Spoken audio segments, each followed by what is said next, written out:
Hello guys, welcome back. So minggu ni kita ada something special, iaitu Oppo F5 Special Edition 6GB. As you can see, ianya hadir dengan kotak berwarna merah, crystal from Swarovski. Kami personally tak pernah ada personal experience dengan Swarovski, but we do know that Swarovski ni merupakan jenama barang kemas. Lebih kurang lah kot. So yang ini adalah Oppo F5 6GB, capture the real you, and this one supposed to be dia punya casing special edition dari Swarovski. Alright. Okay. So inilah dia Oppo F5. So, kita tengok ada apa lagi kat dalam kotak. Kita ada kabel, charger. So Oppo F5 dibina dengan paparan skrin LCD 6 inci pada 402 pixel per inch. Kita ada kamera selfie 20 megapixel di bahagian depan, and seperti yang anda semua tahu, Oppo sangat famous dengan dia punya slogan selfie expert. So we'll see. Di bahagian kiri peranti terdapat volume button, dan di bahagian bawah kita ada speaker grill, headphone jack, dan ianya masih mengekalkan port pengecasan micro USB. Kita ada slot card SD dan 2 card SIM, dan ianya membawakan sokongan sambungan 4G untuk kedua-dua kad SIM, which is very nice. On the back kita ada single 16 megapixel kamera dan pengimbas cap jari, dan juga diletakkan di bahagian belakang. Overall dari segi feel pegangan tangan, ianya rasa sama seperti memegang Xiaomi Mi A1. Sangat selesa dan rasa premium. If anything, dia punya screen protectornya yang membuatkan phone ini rasa sedikit tajam. Kalau anda boleh lihat dekat sini, skrinnya sedikit timbul, nampak janggal dari pandangan sisi, dan dia punya kamera bumpnya pun boleh tahan. So you might want to buy casing untuk safety precaution. Luckily kita ada casing dari Swarovski.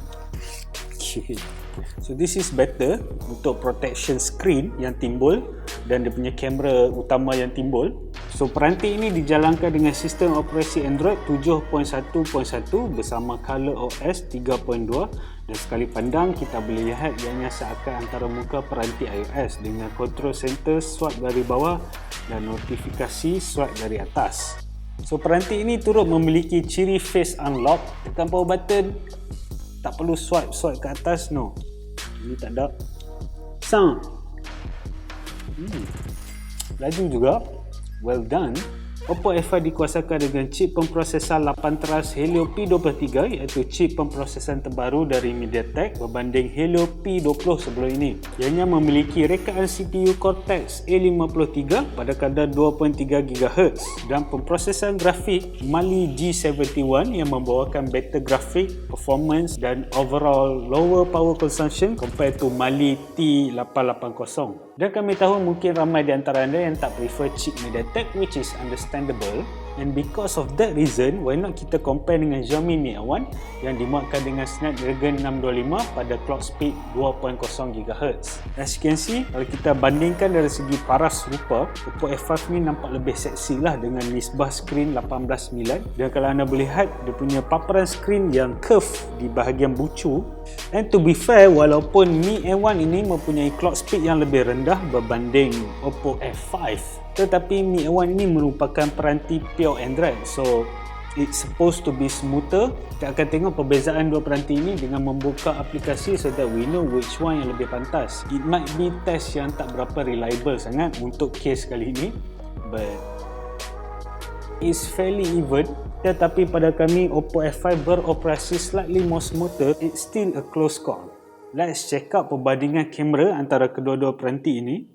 Dari segi kamera, Oppo F5 nampaknya masih lagi mengekalkan dengan tetapan single kamera iaitu 16 megapixel f1.8, which is not bad. Dari segi perbandingan antara dua peranti ini, pada pemerhatian kami, Mi A1 menghasilkan gambar yang lebih vibrant bermaksud saturasi warna yang lebih pekat. Hasil gambar Oppo F5 nampak soft dan warnanya sedikit pudar. Namun, Oppo F5 dilihat menghasilkan kualiti yang sedikit tajam, dan dengan nilai aperture f1.8, hasil gambar nampak lebih cerah. Manakala untuk kamera selfie, Oppo F5 ni dilengkapi dengan kamera selfie 20 megapixel F2.0. So why not kita masukkan sekali satu model lagi, iaitu Asus Zenfone 4 Selfie Pro. Asus Zenfone 4 Selfie Pro mempunyai rekaan dui kamera selfie dengan 12 megapixel f1.8 dan 8 megapixel. So let's take a selfie, shall we?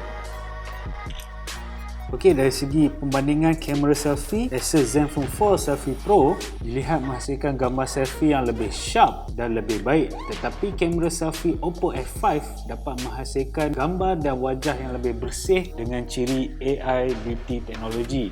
Anda juga boleh mengambil gambar bokeh dengan kamera selfie, but to be honest, it does look very soft dan warna nampak pucat, nampak sedikit fake. Even anda tak on pun beauty mode. Oppo F5 variasi 6GB RAM dijual pada harga RM1,998, which is quite expensive. Tetapi anda mempunyai pilihan untuk variasi 4GB RAM pada harga RM1,298, dan anda juga boleh pilih F5 Youth, iaitu model dengan spesifikasi yang lebih rendah pada harga RM1,098. Overall, peranti ini sesuai untuk siapa yang sedang mencari peranti mid-range mampu milik, atau pada siapa yang sedang mencari phone dengan kamera beauty selfie. Who knows, different people, different taste, right? So untuk Oppo F5 kami bagi markah B. And of course, markah A untuk peranti mid-range tidak sama dengan markah A untuk peranti flagship, dan markah A untuk tahun 2017 tak sama dengan markah A untuk 2018. Because let's face it, setiap tahun phone is getting better and better and better. So that's it, itu saja daripada kami. Jumpa lagi dalam video yang akan datang. Thanks for watching.